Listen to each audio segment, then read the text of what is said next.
hirapan natin ng ilang buwan eh bibenta ko na po to sa kadahilan ng nakapagbitaw kasi ako ng pangako sa sarili ko nung na-recover kasi yung Facebook page ko is yun, nakapagbitaw po ako ng pangako na papapiling ko ako sisimulan ko na yung tulong ulit sa mga nangangailangan ng mga tao at kahit paano nagawa ko naman yun kahit paano kahit pinagkakasya-kasya ko lang talaga yung kita ko sa pang-allowance sa mga kapatid ko, sa kahan nila, pangkain namin sa bahay. Kahit pa paano na ipagkakasya ko naman sa mga dapat tulungan mga tao. At yun nga, may tinabit-tabi sana akong pera pero yun, simula nung nagbili ko sa yung motor na yan, sobrang dami nang lumapit.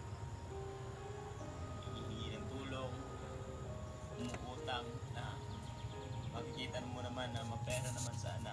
Kaya yun yung isa sa mga pinagkatiwalaan ko na sige papautahin ko ngayon kasi siya naman ang makakabayad to. Yung mga tinulungan ko wala yun kasi yun yung mga deserve talaga ang dapat makatanggap ng tulong.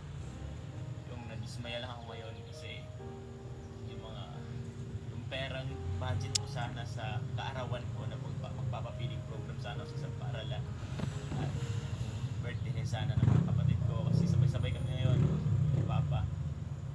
Kaso hindi ko nang malaya na ubos na pala. Parang nagpaktusero ako ngayon kaya confused ako may pumutok na to kasi sobrang hirap kasi talagang bito ng pangako na hindi mutok pa rin. Kaya siguro hindi parang sa akin talaga to. Soon sana magkakaroon tayo ng gaya nito yung dream bike natin. Kasi sobrang hirap ng maningil.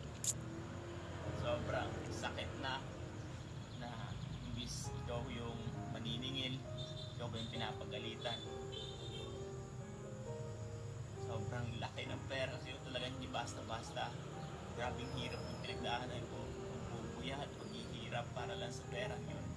Na ngayon, kung kailan gagamitin ko na sana. Maski piso, wala talagang may balik.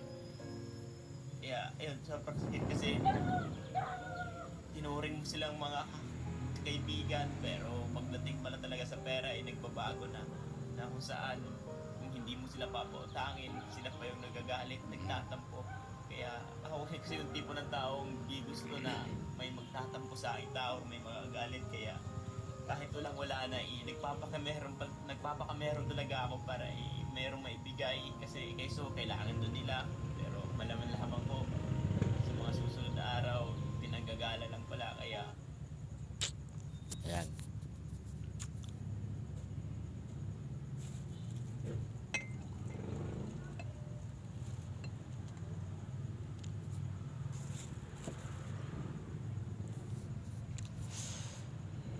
Mabait kasi si Idol eh. Pareho kami. Nangyari din sa akin dati. Pero ngayon iba na. Hindi na ako nagtitiwala kahit kanino.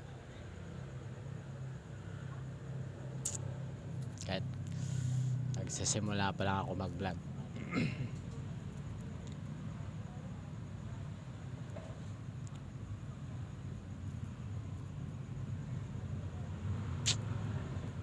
Kawawa naman sa Idol.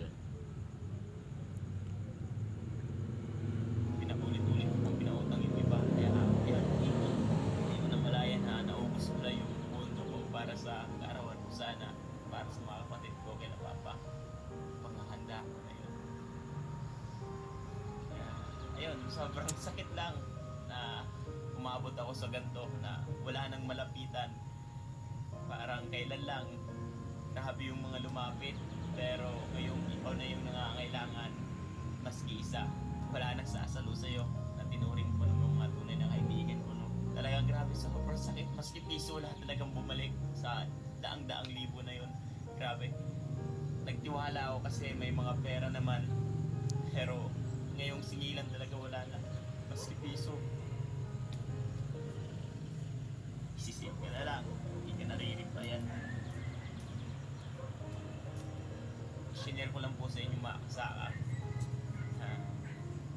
Yung kasama natin sa paglaban sa buhay, yung resulta ng ating mga pagpapagod at paghihirap is kailangan muna nating isaalang-alang para sa isa rin sa ating mga pangarap na gustong ay sa katuparan, kasi kahit pa paano nitong mga nakaraan nakakatulong naman tayo, kahit pa paano pinagkakasya natin yung ating kinikita bukod sa gastos natin sa pangalaw sa mga kapatid ko, gastos namin sa bahay sa pangkain, kahit pa paano may naibibigay naman tayong mga tulong, yung iba sa bahay, kahit pa paano meron naman tayong nagbigyan. At eto lang talaga, medyo pinag-ipunan ko talaga to kasi simula nung hack talaga yung Facebook page ko ay nung na-recover na, sabi ko sa sarili ko na ganito, magpapapiling program talaga ako sa paaralan na to, which is pero na yun talaga grabe, wala nang natira.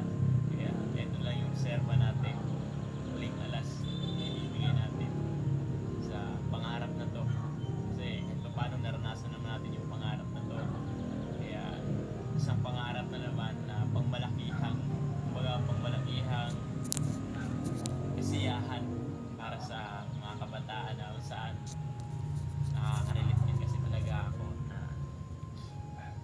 sa ganito paaralan gano'n rin talaga hirap yung mga pinagdaanan, which is nakikita ko at nasasalamin ko talaga yung mga pinagdaanan ko sa paaralan na to. So, ayun lang mga kasaka. Gusto ko lang syempre magpasalamat lagi sa inyong turing suporta, sa panonood lagi sa mga videos ko dito sa Facebook ko. Ayun, pasensyahan nyo na ako. Siguro baka mahihinto tayo sa pagbigay muna ng tulong ngayong mga susunod na mga araw o linggo. Gawa ng back to zero po talaga after natin mamaya. So, ayun lang po yung mga kasaka.